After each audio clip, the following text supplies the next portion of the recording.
Hello everyone and welcome to today's webinar. So today we are joined by Audrey Collins, who works in the family history team, and she's going to talk about how to use Discovery for family history. So just before we start, can I ask participants just to confirm that you can hear me? So you can do that by joining in the chat now, and all you have to do is type in yes or no into the box. And if there are any problems, we'll try and resolve that before we start and move on.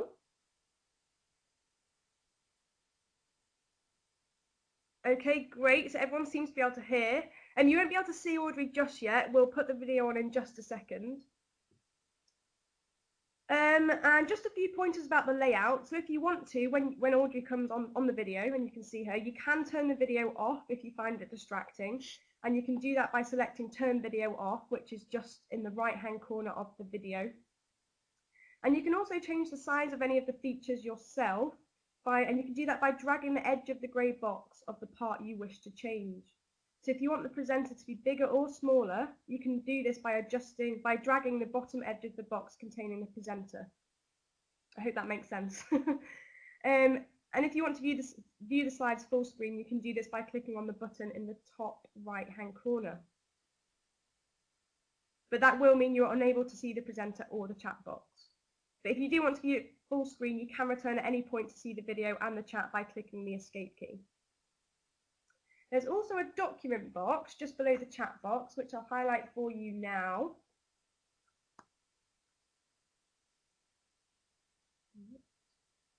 Okay, can't seem to highlight it at the moment, but it's just below the chat box. It looks like a document folder.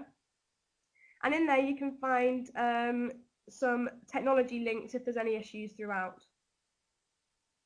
And finally, if you do have any questions and comments or problems throughout, you can interact with me and each other via the chat box.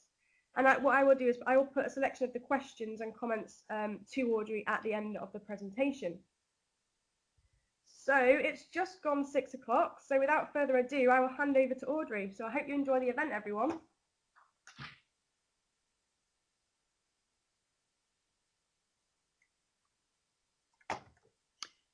Right, hello everyone, thank you very much Lauren for the introduction, and I hope you're all ready to go. So I'm talking about Discovery and specifically about using Discovery for family history, which is not quite the same as our general talks about using Discovery. And if you're using it for family history, you've probably already used sites like Family Search or the commercial sites like Ancestry, Find My Past and so on. And when you look at the Discovery page, and this is the landing page for Discovery, it does look quite a lot like some of those sites that you've got an inviting looking search box that wants you to type something in here and we'll find something for you. And there is also an advanced search option. But what's very important to realize before you go any further is that although it looks superficially quite similar, the National Archives website and the Discovery catalogue is not a family history site. It's not a family history resource. Now that doesn't mean that we don't have lots and lots of useful resources for family historians, but it's not the only thing that the National Archives does. So although it looks similar, this is a very important difference. The whole point of sites like Family Search and the commercial sites is to present records that have got names in them to people who are interested in them for family history purposes and to index them by name. Whereas what we do at the National Archives is we present a lot of records which are what you'd call name rich and therefore very useful for family historians. But not all of them, in fact only a minority, are indexed down to name level. The catalogue is a general description of what the documents are, and sometimes it's catalogued in lots and lots of detail, and sometimes it isn't. So once you realise that important distinction, it does make things a little bit more understandable and will remove some of the frustrations that people sometimes find. So although I'm going to talk about Discovery, before you use Discovery, I would always suggest that you start with the research guides. And on this landing page, and also on the home page of the website itself, there is a link to where you will find all our research guides. And they're also categorized by various means that you can see a link there to family history. There's a link to guides about the First World War, and although you can't see them on this screenshot, there are several other categories. So I would suggest that you first of all go to the family history link and then see what guides we've got that might help you with your family history. And if you do that, this is what you'll see. At the last count, we had 207 guides that would be of some use to you with your family history. Now, that's an awful lot of guides, and by all means, feel free to browse the titles of all 207 to see if there's one that you like. But you can filter these down. You see the menu on the left. You can select guides that are only to do with army and militia, or only to do with the merchant navy, or foreign and colonial records, or a number of subjects. So that's a good way to narrow down the guides to the areas that you're particularly interested in. You'll see at the top of the list we've just got 3 guides, and they're a selection just of ones that are some of the most popular ones. After that, you've got a list of guides in strict alphabetical order, and some of these are to subjects that we've got lots and lots of material on, and some of them, notably the very first one about adoptions, is about things that we have got no records on at all, but at least we tell you that up front so that you don't spend ages going round and round on the catalogue discovery looking for something that's not there. So always start with the guides, and I'm just going to show you an example of a guide to illustrate how the guides are laid out. And this one happens to be the one about British prisoners in the Second World War and the Korean War. But what this does is it shows you how the guides are laid out, regardless of their particular subject. And you'll see near the top, under that blue horizontal bar, you've got an indication of whether some, all, or none of the records being discussed in this guide are online. In this case, we've got some that are online, but if you look at other guides, you will find that some of them will say there are no records at all online, and others where all of the records are online. So that's a useful, just handy, at a glance guide that you'll see at the top of every guide. And then you'll also see, as well as the content of the guide and its own contents page, over on the right-hand side, we have links to other guides that may be of interest to you if you're interested in the subject of this one. This is not always going to be an exhaustive list, but sometimes it will point you in the direction of a guide that you might not otherwise have thought of. So that's just a little bit about the general layout of the guides. And I can only emphasize that you should always start with the guides to see if we've got anything at all on the subject that you're interested in, and it just gives you a rough idea. But your next step would be to go into discovery, quite often using a link that's in the guide itself, or you might just want to go into discovery straight off. So I'm going to tell you what is discovery, roughly speaking. And the short version is it is the key to documents held in the National Archives and elsewhere. And because we're an archive and not a library, it's important to realize that the records we hold are arranged according to where they came from, whether that's a government department or agency or one of the higher reaches of the legal system. So we cross-reference them by subject, and that's the purpose of the guides and also discovery. But the records themselves stay in their classification according to where they came from, unlike a library where, of course, they're classified according to their subject, and you can search by subject. So you can do searches in a library catalogue in ways that you can't easily do them in an archive catalogue, although we're doing a lot of cataloguing and trying to make it as easy for you as possible. There are millions of catalogue descriptions in Discovery, I think we stopped counting at about 11 or 12 million. Suffice it to say, there are a lot. And some are more detailed than others. Some of them will also link directly to digitized images on our own site. And it's always worth coming back and looking, because the cataloguing is going on all the time. At any given time, there are going to be members of staff and a large team of volunteers working in the National Archives itself, and some work can be done remotely, adding to the catalogue all the time. As a member of staff, I'm supposed to spend about half a day a week doing catalogue work of some kind or another, whether it's adding to the catalogue or enhancing the descriptions that are already there. And although that sounds like quite a lot, we do have an awful lot of records. So the detailed cataloguing is still only applies to a relatively small proportion of all the documents that we have. And just to show you that some of the descriptions are more detailed than others, this is an absolutely genuine description. You can look this up. This is from the National Debt Office, from the Tontine records, and it's a packet of sundry loose papers, more or less interesting. That's what is written on the outside of the bundle by the National Debt Office when these records came to us. For the record, I looked at them, and on balance, I'd say less interesting rather than more. But what do I know?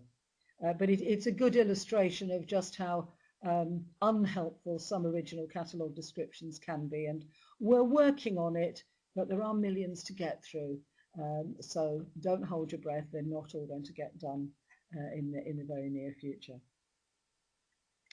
So that's about what Discovery is. Then I'm going to talk a little bit about how to use Discovery, how to do simple and advanced searches, and then how to filter your results. Broadly speaking, there are two ways of searching. You can do a very simple search and then filter it down, or you can go straight into the advanced search facility and put in quite a detailed search.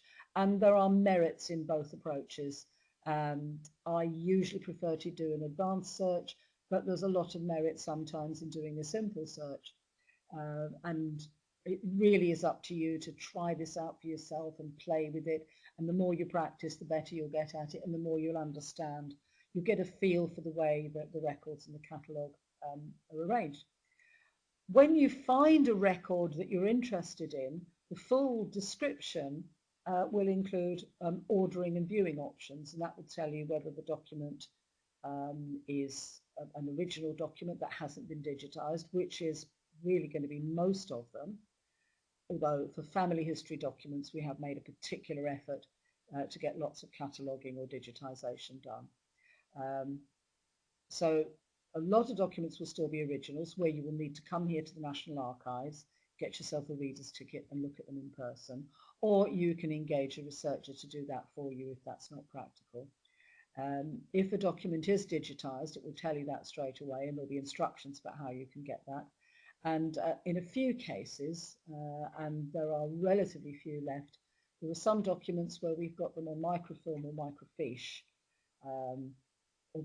but there aren't too many of those left compared to what we used to have. There used to be acres and acres of microfilm cabinets, lots and lots of microfilm readers. Now we don't have all that many, because as far as possible we're digitizing things that were already on microfilm. So this is something else that changes over time. Sometimes a document that you remember looking at on microfilm won't be there anymore because it's now been digitized. One of the really important things to know is that some of the documents, particularly for family history, that have been indexed in a lot of detail, i.e. down to name level, they might be digitized, but not necessarily on the National Archives' own website. For the very, very large collections, like the census and a lot of military records, for example, we couldn't realistically get them digitized because the upfront costs are very considerable. And although everything that we do on a cost recovery basis, so that we do cover our costs, it's still a huge initial outlay, and that's a lot of taxpayers' money we're talking about. So what we've done with most of these important family history collections is we've licensed the images to commercial websites such as Find My Past, Ancestry, the Genealogist, MyHeritage, and so on. So there are some important collections where you can search as much as you like, but you won't find the names on our site. But our guides will tell you, and the catalogue will tell you, these records have been digitized on, and then there will be a link to the site or sites where you can search for them. And finally, there is a wonderful resource called Discovery Help, and it is genuinely helpful. When you're anywhere at all in Discovery, there's a discreet little link to Discovery Help, which I wouldn't suggest reading through all in one go, but it's very, very useful to refer to when you've got a very specific issue that you're trying to make sense of. So back to Discovery itself. This is the landing page with a simple search, and I will now do something which I don't normally do and I don't normally recommend, but to show you how it works, I'm going to do a simple search. And you can see the search term that I've put in there is Edgley. Now this is a surname, and it's not a very common surname, which makes it quite useful for trying out databases with. It also has the advantage that it doesn't really have a lot of spelling variance. Occasionally, there will be an extra E in it between the L and the Y at the end. There is a place called Edgley, which is conveniently usually spelt with the extra E in it. So there is not very much confusion between the surname and the place name. So that does make it quite useful for doing various searches. So if I do that and I just put that simple word in there, single word, and then hit the search button, this will search everything everywhere. And I'll get over 33,000 results, which is rather a lot. Now the default when you use this simple search box is, first of all, that it searches not only across the National Archives' own catalogue, but it also searches across the catalogues of lots and lots of other archives, part of what used to be called A2A, Access to Archives. This can be quite useful. Sometimes it gives you too much. And because I'm really concentrating on how you use Discovery to explore records in the National Archives itself, I'm not really going to say very much about the searches in other archives, except that it is possible, it is something that you can do.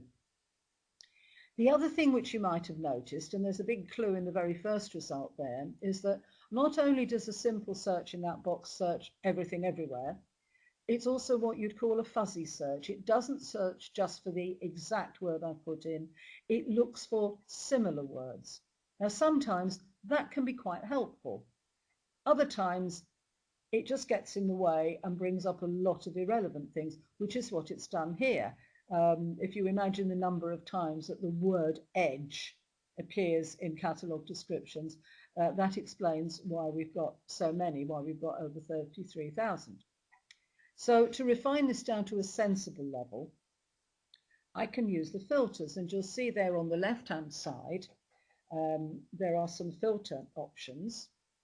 But before I do that, I'm going to turn it into an exact search. And the way you can do this while still using that simple search box is to put your search word or term into double inverted commas. And that instantly turns it into an exact search for that exact word or exact phrase, and not the other things that look a bit like it. And that makes it, in this case, a very dramatic difference. If I literally search for Edgley with that spelling, I've now gone down to a much more manageable 47 results. You can still see from the filter on the left that this has searched across the National Archives and other archives. And because I'm only really looking at the National Archives at the moment, if you were to click on under Held By, if we were to click on the National Archives, that would limit it to just the 33 results that are held in the National Archives. So we're down to an even more manageable number. But before I go any further and start looking at these results, there are a couple of other things that you can do.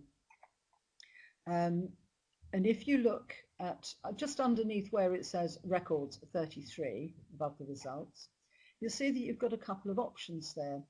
First of all, you can resort your results. Now, I've only got 33 here, so browsing through them is not going to be that much of a job.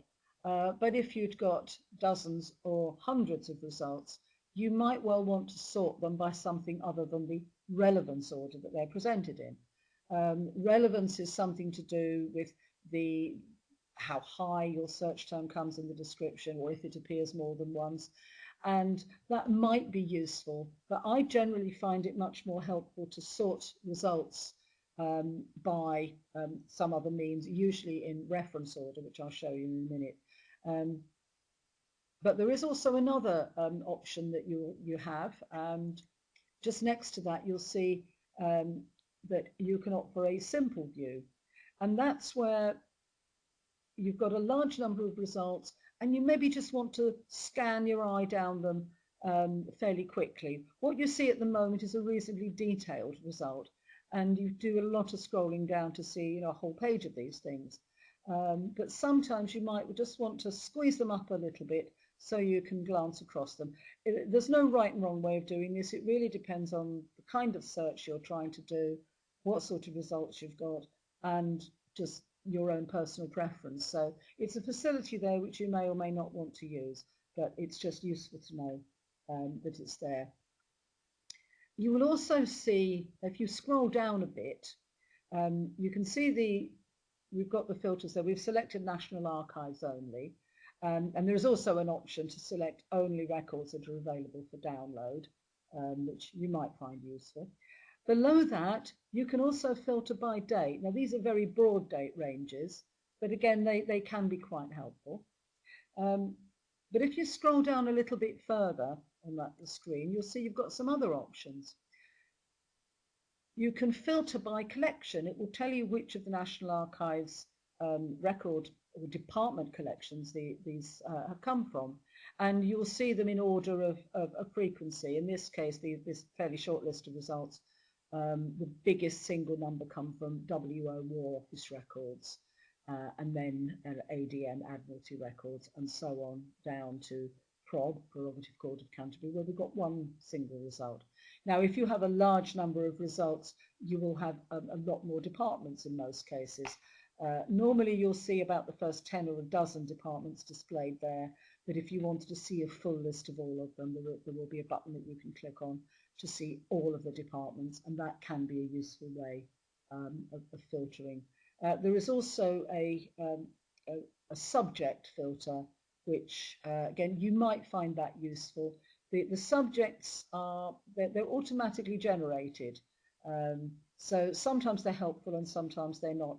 It's up to you to decide whether you find them helpful or not, but it's a useful facility, so it's useful to know that it's there. You don't have to use it if you don't want to. Now, before I show the next slide, I'm going to apologize in advance for the quality of it. Your computer hasn't gone wrong and your eyes haven't gone funny. But if you remember, I was talking about resorting the results, and that's a drop-down menu. The only way I could get the drop-down menu was by getting it on the screen and then taking a picture of it. I couldn't get an actual screenshot. It just won't let me do that. So this is why it looks a bit grey and fuzzy. But it's the only way I could illustrate the drop-down menu. You see the results come in relevance order, but you then have the option to sort them into reference order. That's generally what I do, because then they appear in exactly the order that they'd appear in the catalogue and once upon a time the printed catalogues. But you can also sort them alphabetically by title, either in ascending or descending order, and similarly you can sort them by date. And again, it's entirely up to you which of these you use, if any, and some will be more or less useful depending on the kind of search that you're doing. So with some relief, I'll move away from that one and we'll look at some actual results now. So we're back to a normal looking screen. What I have done here on this one, just to show you what it looks like, is I have changed these to simple view. So you see you get a little bit less information, but it does make it a little bit easier on the eye if you're trying to scan down through quite a number of results. And if you scroll down to the bottom of your page of results, you will see that right at the bottom you have got options to select the number of results on a page. The default is that you will get 15 results on a page. And sometimes, especially if you've got a very large number of results, you might want to expand that and get 30 or 60 results on a page. Again, entirely up to you, but that sometimes is a little bit easier. It depends how much you enjoy scrolling as opposed to clicking. Pretty much a personal choice. So that's how you can display your results, and if you have a very large number of results, there is also an option to download them into a spreadsheet, which mostly you won't want to do, but sometimes when you're looking at very, very large numbers of records, you might want to do that. It can come as comma-separated variables, which you can turn into a spreadsheet program, whatever one you happen to use, and then you can manipulate the results. You can strip out some of the ones that you don't want, use your own searching and filtering options on your spreadsheet program, and then you can resort them and reorder them, and all kinds of fun for people as nerdy as me. I do that quite a lot. I know there are more of me out there. Okay. So, having looked at what you can do with some of the results, now I want to look at a couple of them in a little more detail. And these are two results from the Admiralty section of it. It just so happens these are both to do with Royal Marines. There's a George Edgley and then a George Edward Edgley. They're probably related because most of the Edgleys are. Now, the very first one is, if you click on the full details at the top, George Edgley, born in Doddington, March, you'll see the full description. Now, this is the description exactly as you would see it if you were here in the National Archives. It says this record is available to order and view, and that means that it's an original record, and if you order it, provided you have a reader's ticket, you can click on the Order Now button, and you can order that record, and it will be delivered to the reading rooms for you in about 40 to 45 minutes. If you, like most people, you're not on site at the National Archives and you come across this catalogue reference, you would see a slightly different message. It will say this record has not been digitised and cannot be downloaded. And we put this, and we put it in bold, because we found that we get a lot of people who found something and they keep clicking on it and they think they're doing something wrong, or there's something wrong with the catalogue because they're not getting the record up. Because, not surprisingly, you're used to going into things like Family Search and the commercial sites, clicking on a record and downloading it and getting a digitized image. So this tells you that no, you're not doing anything wrong. It hasn't been digitized. That's why you can't download it. But what you can do is you can order a copy, and if you click on the Order a Copy button, that takes you into the ordering system. It explains exactly how to go about getting either a paper copy or, better still, a digitized image sent to you. Or if you've got a reader's ticket and you intend to come to the National Archives to look at this document, there is a button there, Order in Advance. So you can use your reader's ticket and you can arrange to have that document ready and waiting for you on your next visit. So, but that's a nice detailed description. You can see there's been enhanced cataloguing on this because we've got the man's name and his age, attestation, and so forth. So you know pretty much whether this is someone you're interested in or not. So that's a pretty good example of cataloguing of records that haven't been digitized. If we go back to the previous page, you'll see that's the first example, but the one below it, George Edward Edgley, this is a slightly different one. If you click on his full description, you'll see that this is a record that you can download. Again, this is the screen that you would see if you're here in the National Archives, and if you click on that download button, then the record, his record, will be downloaded onto your computer as a PDF file, and you could read it and you can print it out. And if you are off-site, you would still be able to download it, but you would have to pay for it. Now, it's a fairly modest charge. It's £3.45 per download. And you can see that you add that to your shopping basket and you pay for it. You go internet shopping and you pay for it with a credit card or a debit card, and then you can download that and save that image on your own computer.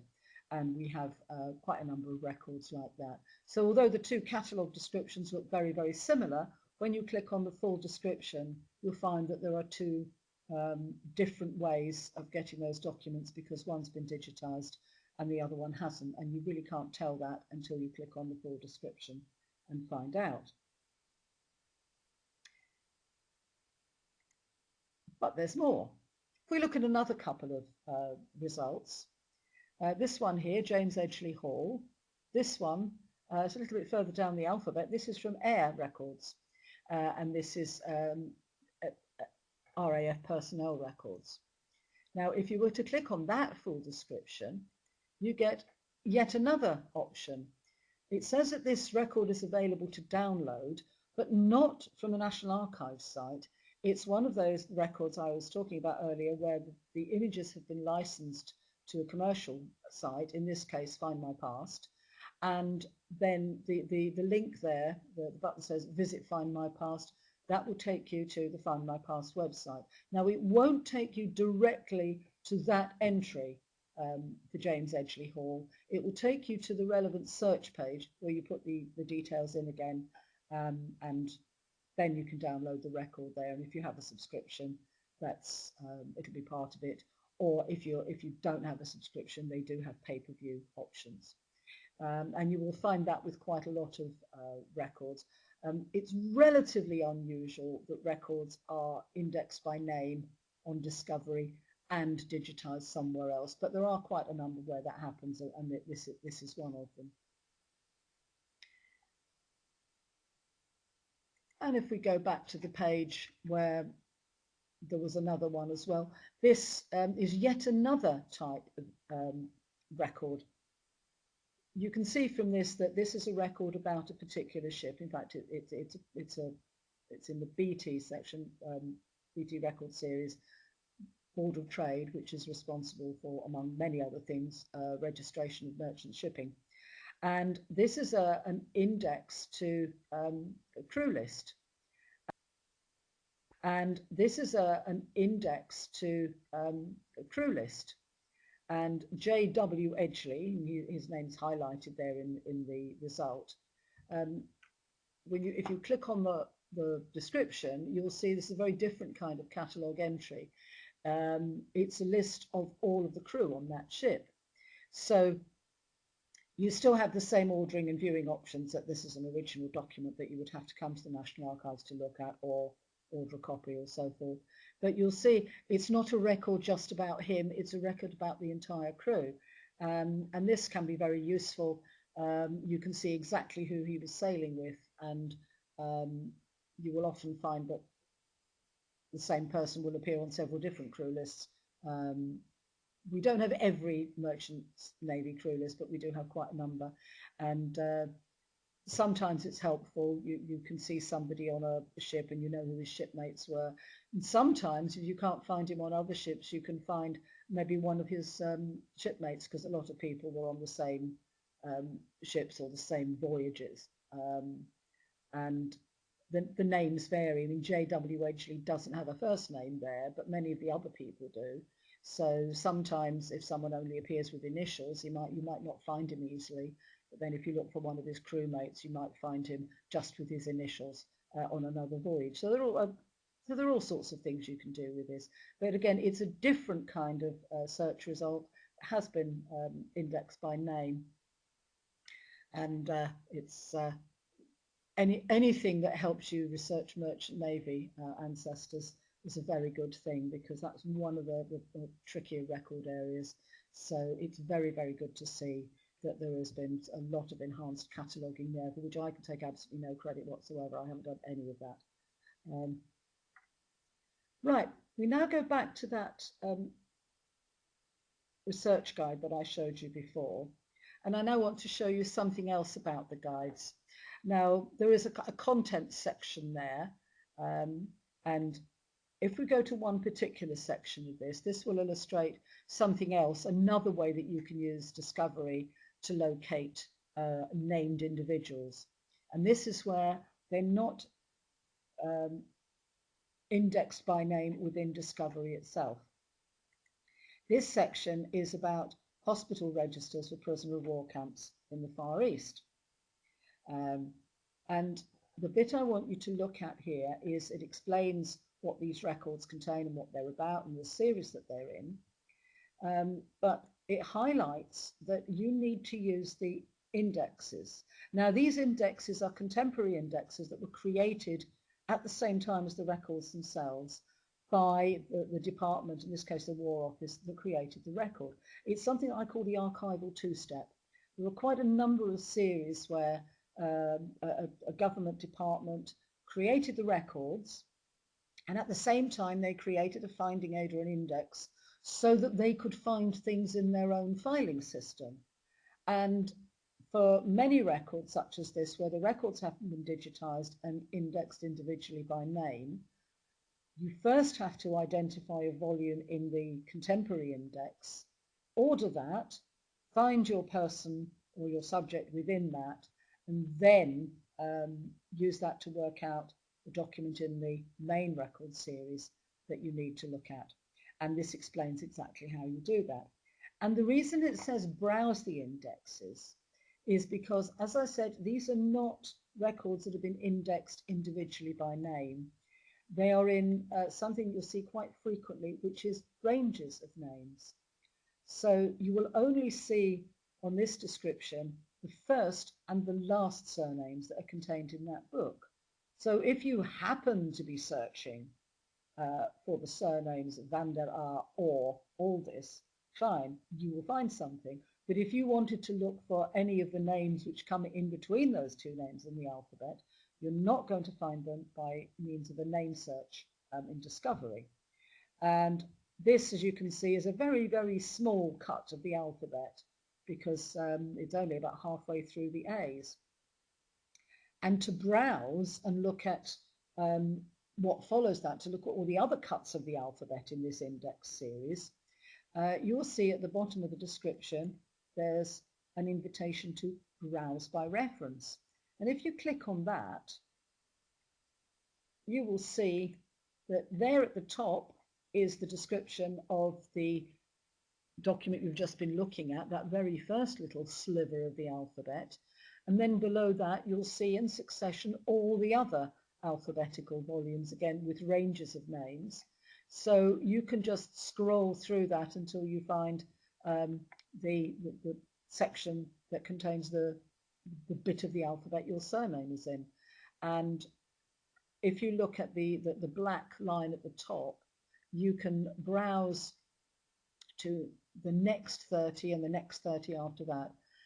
The default here is you see that there are 30 items on the page. So browsing, you can do that reasonably quickly. Now I've shown it here with reference to records which are an index to other records, but this browse function works for absolutely anything in the catalogue. So if you arrive at a record by means of a search, you've always got, on the full description, you've always got this browse from reference. So that is the equivalent of pulling an old printed index off the shelf and opening it and then just turning the pages over one by one. And that's something that people sometimes find a little more difficult. We're very, very used to searching by name or by keyword term, but browsing is a bit less intuitive, but it's very easy once you know how. And the secret to that is simply go into the full description and then look for the button at the bottom that says browse by reference, and then you can do your virtual page turning. So that's a summary of how you do a simple search and then filter it using the various filters and tools in Discovery. Now the other approach, which on the whole I prefer, but there are times when the simple search will work better. Again, it's up to you. The more you play around with it and the more you use it, the more you will work out what's the best way for the particular search you want to do. And this is the advanced search. It's not the most prominent thing, but there it is, it's highlighted. If you don't want to use the simple search box, you can go straight into the advanced search. And that shows you exactly what your options are. Now, if you're very used to doing catalogue searching and you're very familiar with the Boolean search conventions, and the one that I showed you earlier was putting something in double inverted commas makes it an exact search. And there are all sorts of other conventions using and not. And when you're very experienced and you're very familiar with Discovery, you might well use the simple search box and use all these clever tricks within it. But to start with, I always suggest people go to the advanced search, because even if you are really good at Boolean conventions, this shows you exactly what your options are. It shows you what this particular catalogue will allow. And you'll see that you've got at the top, you've got find words, and the top box there is pretty much the same as the simple search box. But if you wanted to put in an exact word or phrase, which is the equivalent of using the inverted commas, you can put that in the appropriate box. You've also got an any of these words option, and that can be quite useful if you've got words that have similar meanings and you're not quite sure what how the catalogue will describe a particular record. They can be quite useful for places. You might want to put in the name of a town and the name of a county because you're not sure how particular records might be classified. So those are all quite useful tools. There is also a don't find option, and I find this quite useful sometimes when I've already done a number of searches and I find I keep getting the same things cropping up that I don't want. I'm very, very interested in the Registrar General. That's the Registrar General for Births, Marriages and Deaths. I'm not terribly interested in the Registrar General of Shipping and Seamen. Nothing personal, it's just not the records I particularly want to look at. So if I'm doing a search and I'm using Registrar General as a term, in the don't find section I will put shipping and seamen, and that will automatically filter out a lot of results that I know I don't want. And again, that's an entirely personal thing because it depends very much on the kind of search you're doing and then the kind of irrelevant things, at least irrelevant to you, that come up. So you may be able to use that to narrow down your search results a bit. You've then got the option to search for a particular date range, or if you prefer, just for a single year. And that you can make that a very precise range, and I find that much more helpful than the rather blunt instrument of the date ranges. But again, it may depend on what kind of search you're doing. You may find that one of those tick box options is perfectly adequate. And then at the bottom of this page, you can see the default, which I mentioned earlier, is that it will search everything. It will search the National Archives and all the other catalogues. But if you click on the option which is just search the National Archives, that opens up a further set of options for you. And here's where you can search, opt to select only records that are available for download. And then you've got the various subject areas, which you might find helpful for some kinds of searches. And down even lower on the search page, you've got options to only search particular catalogue levels. When something has been indexed by name, that creates extra items within a catalogue description. And sometimes that gives you an awful lot of results. They'll find that you can't see the wood for the trees. So if you opt to look only at piece level or series level, you might find that more helpful to narrow down your results. Most record references are a department, which would be something like HO for Home Office, WO for War Office, and so on. Within that, there will be a series. Sometimes there is a division which comes in between those two. Sometimes there is, sometimes there isn't. There's no very logical way of working that out. It's just the way some of them, these 900 years worth of records, came to us. They come in all shapes and sizes, in different formats, and different departments had different ways of arranging things. So you will always get a department and a series and a piece number, and a piece is an orderable unit. Sometimes they will be refined down to the final level, which is an item. Discovery help, which I mentioned earlier, that does explain that in quite a lot of detail. And you may never want to use that filter, but I find it useful sometimes. The other options are likely to be even less used for family historians. You can search by opening date, and that really refers to records which have been opened within the last few years. This is what the contemporary historians use a lot and are very interested in. But sometimes it can be useful for family historians. If you're waiting for records, for example, things like naturalization records, which are personal records, some of those records are closed for a certain period of time, and you can use that if you're interested in seeing what naturalization or some other personal record have been opened in the last year or 6 months. So you probably don't want to use it, but you never know, somebody might. So I'm just telling you that it's there. And again, the closure status of records and the exclude title.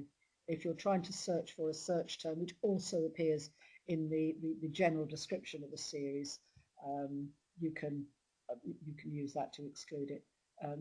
I will say that if in doubt, there'll be something in Treasury records, because nobody can do anything unless the Treasury gives them enough money to do it. So there are all kinds of subjects under the sun appear in Treasury.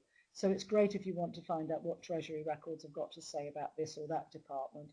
It's quite difficult to find out what the Treasury's got to say about the Treasury, unless you exclude the title description. So it's not something you'll use very often, but just that once in a blue moon occasion, that's an option that you've got. Okay, back to the landing page for discovery, but a little bit lower down than the bit we were looking at before. You'll see that we've got the research guides, which I pointed out right at the very beginning. But on the left, we've got what's called popular collections. Now, by popular collections, this really means digitized collections. Originally, this used to be just digitized records that were on our own website, but it now includes a lot more than that. And if you look at the option there that says view more collections, that actually takes you to a full list of all these digitized collections. And I've selected a little section in the middle because it illustrates various options there. Now, first of all, the top collection there is all about non-conformist and non-parish birth, marriage and death records. And this is a series of records which were licensed as a package to a site called BMD Registers, which is actually part of the larger site, The Genealogist. It says all the records are viewable online, and if you want to search them by name, then you go to BMD Registers. Below that, we've got passenger lists, and there are two sets of passenger lists. In fact, there are outgoing and there are incoming, and these two separate sets of records have been licensed to two different sites. So some are on Ancestry and some are on Find My Past. The one below, Prisoner of War Interview Reports, because there's nothing against that, that means it's a set of records that are digitized on the National Archives' own catalogue, so you can search those through Discovery, and if you were to click on that link, that would take you to the dedicated search page, and if you found something, you could download it straight away. Below that is another set of records, Prisoner of War selected records, which come from a very, very wide range of series. Those are available on Find My Past. It's a very, very large record package. And then below that, the railway employment records, those are on Ancestry. So sometimes you will see one of the main commercial sites shown there with their logo, and sometimes you will see more than one, and sometimes you won't see any at all because it's only on our site and nobody else's, at least at the moment. Now, the descriptions of these record sets, you might think, why do I need to look on Discovery to find out any more about these records? Because they're digitized somewhere else. That's where I need to go and search them. Well, that's very true, but searching things by name is one thing, but you need to know a bit about the records to understand the importance of what it is that you're looking at. It's great finding somebody in there, but it's got much more significance if you understand why they're there and what the records were about and how they were kept. And there's a couple of examples here. These are both part of this series of records that's on the BMD registers. Very, very large set there, births, baptisms, deaths, burials and marriages in RG4, which are mainly non-conformist records.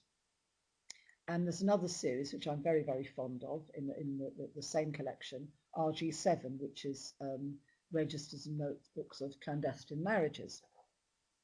Now, yes, you have to go to another site to search these, but to find out the background or to search them other than by name, you might prefer to use Discovery. For example, with RG4, which is all these non-conformist chapel records, if you might use that as an advanced search, to search within RG4 to see if there are any registers for a place that you're interested in.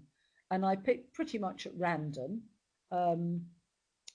Cookham in Berkshire, and if you were to do a search, it would show you that yes, we do have registers within RG4 for that place, and they're available to download from BMD registers, and there's a link to take you straight there. But it also tells you, says more ways to view this record, and if you click on that, that tells you that those records are also available, not just on BMD registers, but also on BMD Register's parent site, the Genealogist, which is a subscription site, and also on Ancestry. In fact, since I made this slide, they've also, some or all of them are available on Find My Past as well. So it's always worth looking at that, because although we will direct you to the main commercial partner on that, many records such as these are available, have become available since then on other sites. So if you happen to have a subscription to one of these other sites, you might well prefer to go there and look at these records without extra cost to you, rather than look at the site that we originally direct you to. So that's one example of how Discovery can help you, even though the named records are indexed somewhere else. The other reason is if you look at the series description. Now, some are more detailed than others, and although I've said go to the research guides because they will tell you about the records and how to search them, what we don't do is duplicate lots of information that's in the in the series level descriptions and put them into the research guides as well. We will usually have a link in the research guides that will direct you to the catalogue entry, which might give you a bit of background about those records. And I have to say there's a bit of a health warning here, because this is an unusually helpful and detailed series description. Most are not quite as long as this. This starts off with a description of the series, and it doesn't all fit on one screen. So if you go to the next one, it then goes on and tells you about the arrangement of the records and some related material, and some material that's been removed from it is in another series. And then it goes on, and you've got the custodial history, and you've got publication dates, and you've got something about unpublished finding aids, and so on and so on. And if you're still awake, you've got the administrative biographical background, which is all utterly, it really is fascinating that you might not want to read all this in one go, but you can see just how much is there. Now, you won't find that for every single series, but for quite a lot of record series, you will get a lot of very useful background on Discovery that you won't necessarily get on the site where you're searching by name. And finally, right down at the bottom of this, beyond the description, however long or short it is, you've got the context of a record, and you get this at the bottom of everything. Here it's a series level, but if you were to the very bottom of any catalogue description for some of the more detailed ones, you can see exactly what the context is.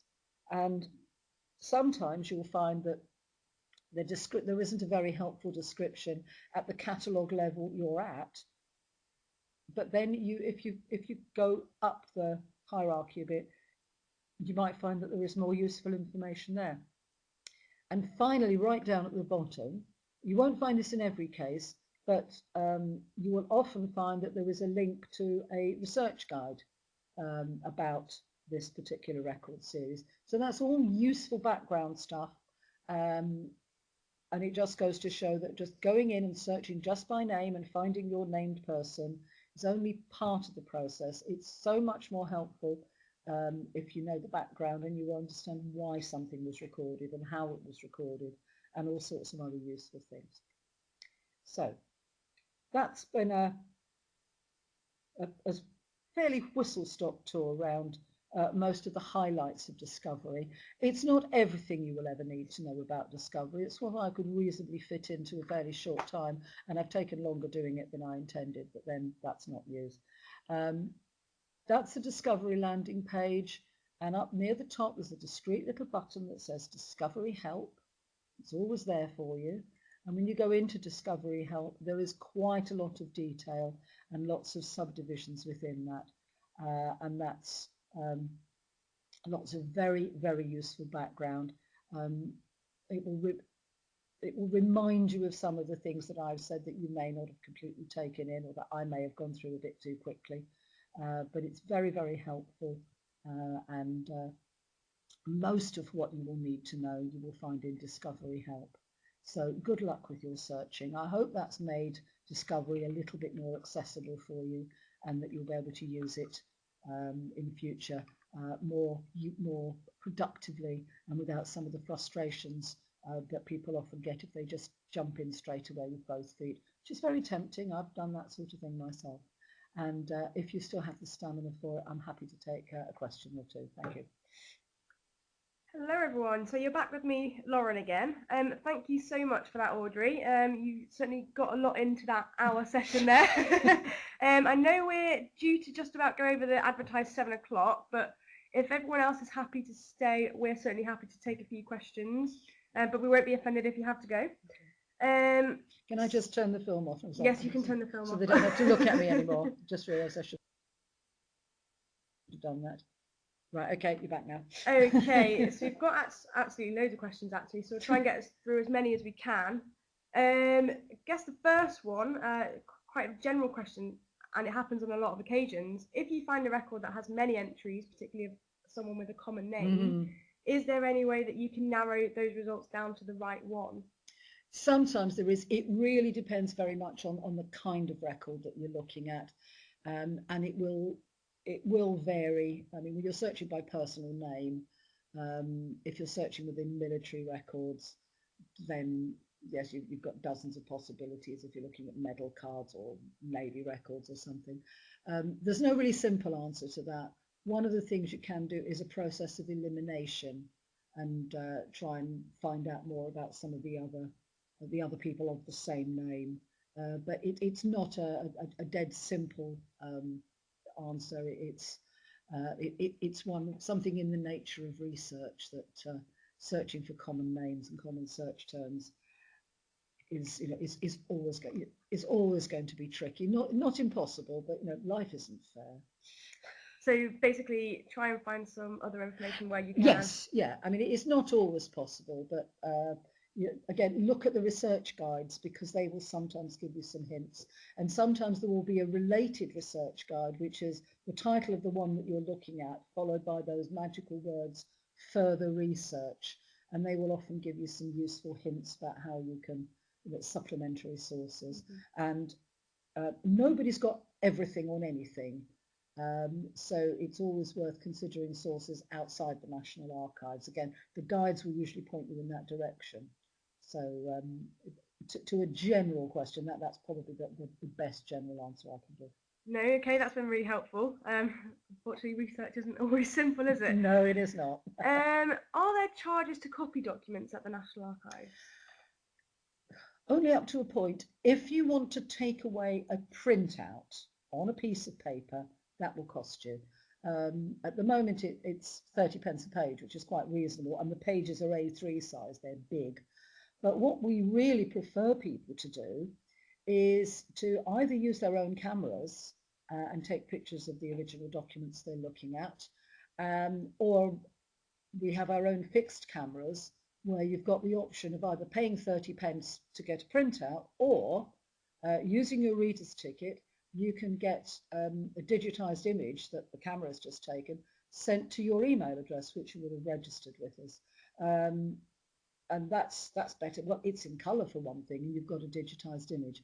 If it's digitized images that you can download, if you can log on to our Wi-Fi if you've got your own device, and that should work. It's still not perfect. We're quite happy for people to do that. The technology isn't always going to be perfect, so it might not always work, but it's not because we don't want you to do it. The fewer people come and print things, the better we like it, because loading up the toner and nursing aged pernickety printers into life is not our favourite job at all. So yes, get free copies as far as you can, and if you must, they are cheap anyway if you do need to take a paper copy away. And that covers the next question actually about using a handheld scanner or camera. So yes, you can use a camera so long as it's without a flash. Yes. Just to make that point. When people do ask us about scanners, the rule is you can use an iPad or a tablet as a kind of a scanner. What you can't use is something like a flip power scanner or some others which physically touch the document and also have a light source. So cameras, yes, and you can get very, very good quality images with all sorts of cameras. Even a lot of phones have got software in them that can compensate for camera shake. So it's quite surprising how good a copy you can get with a phone or a tablet, or better still a camera. But it is amazing what actually works. Yeah, and of course that means you can keep it for a bit longer. Oh, exactly, yes. A couple more questions. Just to reiterate, can we do the discovery searches that you showed us from home? Absolutely, you can. Everything that I did there you can do from home. The only difference is if you want to download a document, you will see that if you're on site at the National Archives, it's completely free. If you're off site, then there is a charge for it, but you can still do exactly the same process. And if it's something that's on one of the commercial sites, then that depends on your relationship with them, whether you're a subscriber or perhaps you could visit a library that's got a subscription. But yes, there's as far as possible, we've always tried to make the on-site and the online experience as close as possible, so you don't have to learn a completely new set of skills when you come to visit us in person. The discovery that you see when you're in our reading rooms is exactly the same. But can you access commercial sites for free from the National Archives?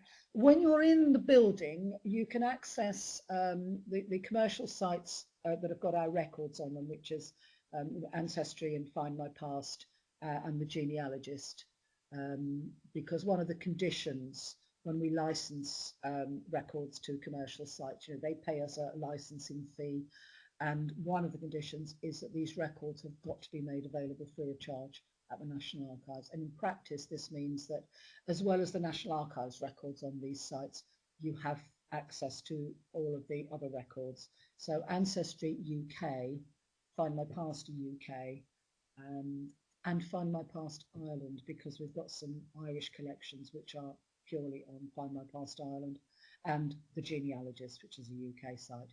So we've got access to all of their collections if you're here in the building. So it's still worth a trip to the National Archives, Absolutely. even if the records are online. Yes. Okay, and finally, we'll end on this one. It's kind of slightly off topic, but I think as we're all family historians, it'll be good to get your advice. What would be your top tip for family historians on where to start looking for records at the National Archives? Well, really, start with the research guides. Pick the subject that you're interested in. Now, it might be that you'll look at the guide, for example, on births, marriages and deaths, and that will mainly tell you to go somewhere else to start.